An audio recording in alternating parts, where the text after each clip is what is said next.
Hello everyone. All right, so thank you so much for joining me one more time, and I hope I find you well. Now let's get straight into our stories.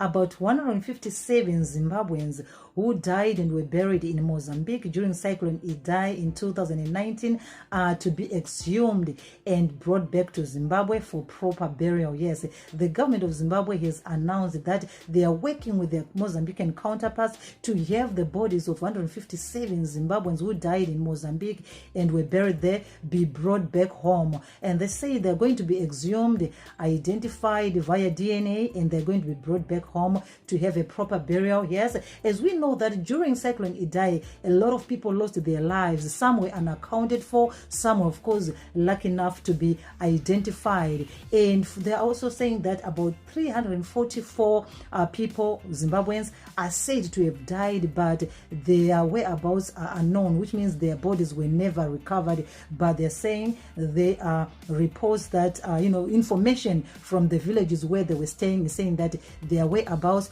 are unknown, and of course they've been certified dead. Yes, now I think this is a very good initiative, from the government of Zimbabwe to have those bodies brought back home for closure. Families need closure.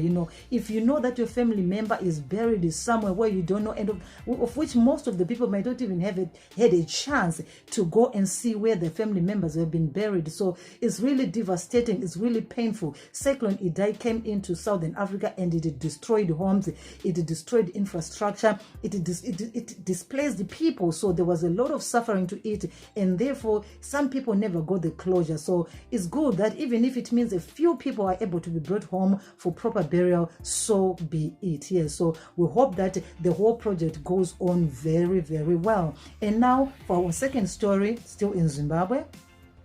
The Kwekwe district, yes, Kwekwe district has been put under localized lockdown, in order to curb the spread of COVID-19. Yes, in the district, as you know that, when there's an outbreak in a district and people are let to move around freely, there's going to be the spread of the virus. We have seen it here in China. In China, if a district records even one case, they lock down the whole district in order to contain the virus and prevent the movement of people that is eventually going to lead to the spread of the virus. So this is what is also happening in Zimbabwe. They also say that Bondofi Teachers College, which is in Masvingo, is also been put under localized lockdown, which means that they cannot move freely from where they are to other parts of the country. All right. So yes, and also they're saying because at Bondofi Teachers College there was an increase in the number of new infections there, so they had to put them under lockdown. Yes. Now let's go straight to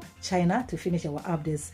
As we all know that China used to have a one-child policy, and then they moved to the two-child policy, and now on Monday they announced that they are moving to a three-child policy. This, they say, is because their population is aging. Recently they brought out the results of a census which was held, and it showed that their population is aging. There are a lot of people who are above 60 years, and therefore it's really scary for them, in the sense that they'll be running out of the workforce. Okay, so they're now encouraging people to have 3 children, and the government said that they're going to help in looking after those children. But hey, some Chinese are saying, well, even though you say we can have 3 children, it's still difficult to take off children, so it's better to have 1 or even not to have children anymore, because there are also some reports saying that a number of young Chinese are opting not to have children, and also because of same gender marriages,